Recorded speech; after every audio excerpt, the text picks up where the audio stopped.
In this video, I'm sharing how to make your very own simple thermometer. We used a narrow neck glass bottle, water, rubbing alcohol, a straw, red food coloring, and some modeling clay. Start building your thermometer by filling a glass bottle 1/3 of the way full with water. Then add about the same amount of rubbing alcohol to make the bottle 2/3 of the way full. Add a few drops of red food coloring and give the bottle a little twist to mix it up. Then stick a straw into the top of the bottle and make an airtight seal with some modeling clay. Make sure it's sealed up really good or else it won't work. To test the thermometer out, place it into a bowl of very hot water. After a few minutes, the water in the straw will rise just like in a real thermometer. This works in the same way that real thermometers do. As the water and rubbing alcohol mixture heats up, it expands and pushes up into the straw.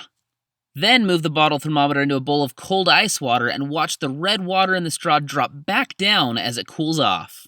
When the water and rubbing alcohol cools down, the molecules contract and the fluid in the straw begins to drop.